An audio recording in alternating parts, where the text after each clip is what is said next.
हर हर महादेव, श्री शिवाय नमस्तुभ्यम। दोस्तों, आप सभी का मौना तोमर भजन में आप सभी का दिल से स्वागत है। मैं आ गई हूँ एक फिर से आप लोगों के लिए एक अच्छी सी शिव महापुराण की कथा। क्या आप लोग जानते हैं कि भोले बाबा के ऊपर समी पत्र और बेलपत्र क्यों चढ़ाया जाता है, और भगवान भोले बाबा को बेलपत्र और समी पत्र इतना प्रिय क्यों है? कई पुराणों में कहा गया है कि जो भी भक्त शिव मंदिर में यदि शिवलिंग के ऊपर श्रद्धा और भाव से और सच्चे मन से बेलपत्र या समी का एक भी पत्ता अर्पित करता है और तो भगवान उसके जीवन में जो भी बाधाएं हैं उनको दूर कर देता है। क्या सच में कोई पत्ती या कोई पत्ता चढ़ा देने से क्या भोले बाबा अत्यधिक प्रसन्न होते हैं? इसी का जवाब मैं इस कथा में आप लोगों को बताती हूँ और सुनाती हूँ। तो चलिए स्टार्ट करते हैं। कथा स्टार्ट करने से पहले मैं आप लोगों से कहूँगी कि आप लोगों के लिए मैं कितनी मेहनत से और कितनी गर्मी में वीडियो बना रही हूँ, तो प्लीज़ एक लाइक एक सब्सक्राइब तो आप लोग कर सकते हो, ताकि हमें और अच्छा लगेगा और मैं और अच्छी और सच्ची आप लोगों के लिए कथा और कहानी लेके आऊँगी।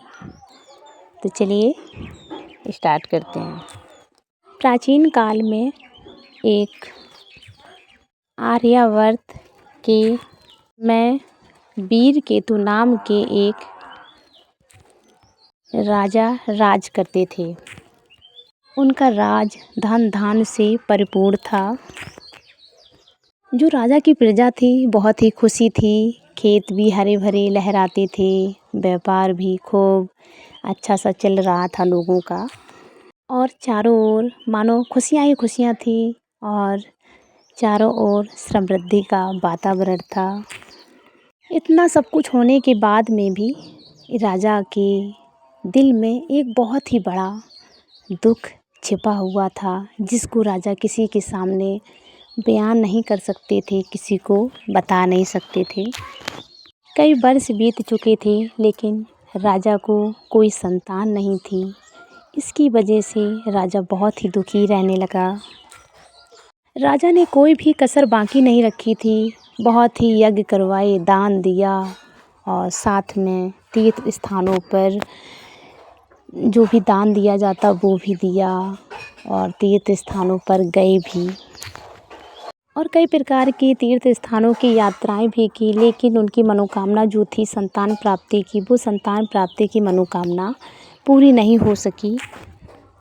धीरे धीरे राजा और रानी दोनों ही निराश हो चुके थे। उनका मन कहीं नहीं लगता था। सारी प्रजा को देखते थे तो खुश तो होते ही थे, लेकिन उनकी खुद की कोई औलाद नहीं थी। एक दिन राज्य में एक बहुत ही ज्ञानी और तपस्वी एक कोई साधु वहाँ पर महात्मा जी आए हुए थे। राजा को ये पता चला तो राजा ने अपने आदर और सम्मान के साथ में अपने वहाँ पर बुलाया, जो उसका राज था, मतलब जो राजा की महल था वहाँ बुलाया और अपनी पूरी कहानी सुनाई। महात्मा ने कुछ क्षण ध्यान लगाया और महाराज जी बोलते हैं, राजन, भगवान शिव बहुत ही दयालु हैं। अगर तुम एक साल कोई भी मंदिर में कोई शिव की जो शिवलिंग है उसके ऊपर लगातार एक लोटा जल, एक समी पत्र और एक बेलपत्र अर्पित करते रहोगे तो तुम्हारी जो मनोकामना है वो अवश्य ही पूर्ण होगी। राजा को आश्चर्य होता है। राजा ने कहा, गुरुदेव, मैंने इतने बड़े बड़े यज्ञ करवाए, मैंने इतनी तीर्थ यात्रा की, वहाँ पर गया और फिर भी कोई सफलता नहीं मिली। क्या एक बेलपत्र और सभी पत्र चढ़ाने से क्या मनोकामना पूरी हो जाएगी? महात्मा मुस्कुराए और बोले, भगवान शिव को ये तुम्हारी जो अमूल चीज़ें हैं, जो वस्तुएं हैं, उनको बिल्कुल प्रिय नहीं होती हैं। भगवान शिव को वस्तुओं का मूल नहीं, भाव का मूल अति प्रिय है। एक सच्ची मन से आप एक बेलपत्र ही भोले बाबा को चढ़ा दोगे, समी पत्र चढ़ा दोगे, उनको वही एक सोने की पर्वत के बराबर होगा।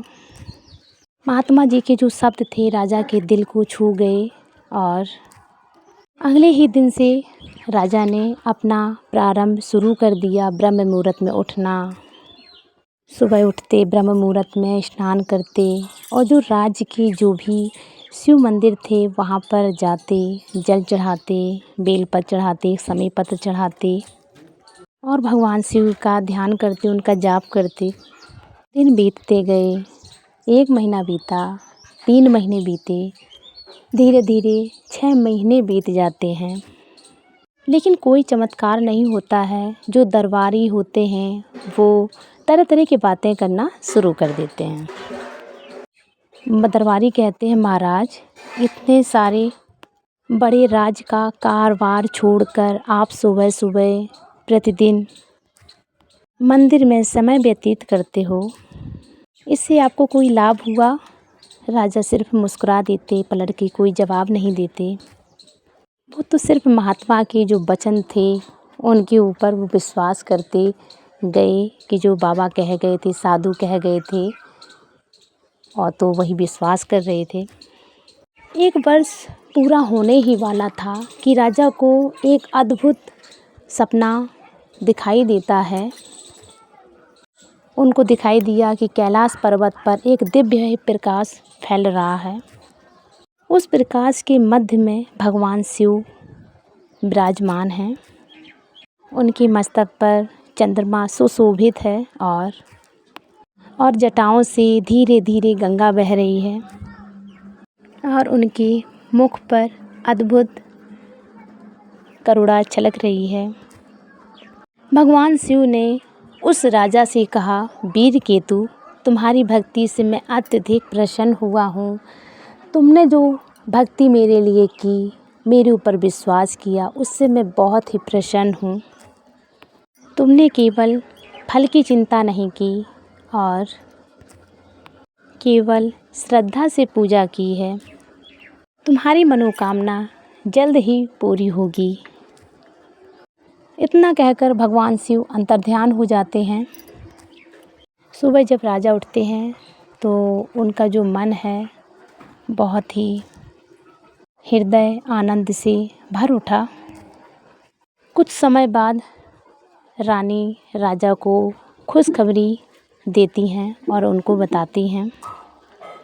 पूरे राज्य में उत्सव मनाया गया, घंटियां बजने लगीं, नगर को फूलों से सजाया, गरीबों को भोजन कराया, ढोल नगाड़े बहुत ही बज रहे हैं, खुशियां ही खुशियां हैं चारों तरफ। 9 महीने पूरे बीत जाते हैं। राजा को एक सुंदर सा पुत्र प्राप्त होता है। राजा बहुत ही खुश होते हैं, इतना खुश होते हैं कि उनकी खुशी का कोई ठिकाना नहीं होता है। राजा तुरंत ही भोले बाबा के उस शिवलिंग मंदिर में जाते हैं। वहाँ पर उन्होंने 3 पत्तियों का बेलपत्र और समी पत्र भोले बाबा के शिवलिंग पर अर्पित किया और कहा, हे भोलेनाथ, यह सब आपकी मेहरबानी है, आपकी कृपा है। धीरे धीरे समय बीतता गया, काफ़ी समय हो गया। राजकुमार भी धीरे धीरे बड़ा होने लगा। वह पुत्र राजा का तेजस्वी, बुद्धिमान और साहसी था। राजा का जीवन बहुत ही खुश और सुखी बीत रहा था। लेकिन दुनिया का दस्तूर है, सुख और दुख दोनों ही साथ साथ चलते हैं दुनिया में। एक दिन पता चलता है कि एक राज्य का अत्याचारी राजा पड़ोसी विशाल सेना लेकर आक्रमण करने आ रहा है। शत्रु सेना वीर केतु की सेना से बहुत ही ज़्यादा बड़ी थी। दरबार में चिंता फैल गई। मंत्री बोले, इस युद्ध में विजय प्राप्त करना बहुत ही कठिन है। सेनापति भी चिंता में दिखाई देते हैं, लेकिन वीर केतु राजा भोले बाबा के शिव मंदिर पहुंचते हैं। उन्होंने शिव जी के शिवलिंग के सामने सिर झुकाया और कहा, हे महादेव, यदि मेरी भक्ति जरा सी भी सच्ची है, यदि कभी भी जो मैंने आपको 3 पत्ती वाला बेलपत्र या समी पत्र कभी भी आपको श्रद्धा भाव दिल से चढ़ाया हो, तो मेरी प्रजा की रक्षा करना। उस दिन वीरकेतु राजा ने और भी श्रद्धा भाव से भगवान शिव की पूजा की।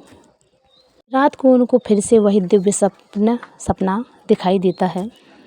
भगवान शिव प्रकट होते हैं और बोले, वीरकेतु भय मत करो, डरो मत, शमी विजय का प्रतीक है। इस प्रकार शमी वृक्ष अग्नि को अपने भीतर धारण कर सकता है, उसी प्रकार सच्चा भक्त कठिन समस्याओं जो भी है परिस्थितियों को पार कर कर विजय धारण कर सकता है। सुबह होते ही युद्ध प्रारंभ होता है। दोनों सेनाएं आमने सामने होती हैं। शंखनाद होता है, घोड़े दौड़ने लगते हैं, तलवारें चमकने लगी। युद्ध काफ़ी घंटों तक चला। शत्रु सेना संख्या में बहुत अधिक थी। वीरकेतु की सेना का उत्साह अद्भुत था। अचानक से मौसम बदल जाता है, आंधी आने लगती है, धूल का बहुत बड़ा गुब्बारा उड़ा और शत्रुओं की आंखों में भर गया। उनकी जो पंक्तियां होती वो बिखर जाती हैं। वीरकेतु की सेना ने लाभ उठाया यही चीज़ का। कुछ समय में विजय का ध्वज लहरा उठता है। पूरे राज्य में खुशी की लहर दौड़ उठी। विजय के बाद राजा ने पूरे नगर में घोषणा करवाई, प्रत्येक शिव मंदिर में बेलपत्र शमी पत्र के वृक्ष लगवाए जाएं। राजा ने कहा, इन पत्तों में चमत्कार नहीं बल्कि श्रद्धा का महत्व है। वर्षों बाद राजा बूढ़े हो जाते हैं। उन्होंने राजकाज अपने जो बेटा उनका था उसको सौंप दिया और भगवान शिव की भक्ति में लीन हो गए। कहा जाता है कि जीवन के अंतिम समय में उन्हें भोलेनाथ ने फिर से दर्शन दिए। जो भक्त सच्चे मन से भगवान शिव की आराधना करता है, भगवान स्वयं उसको अपना दर्शन देते, अपना भक्त मानते हैं। गर्मी बहुत है दोस्तों, तो आप लोग कमेंट बॉक्स में हर हर महादेव ज़रूर लिखिएगा।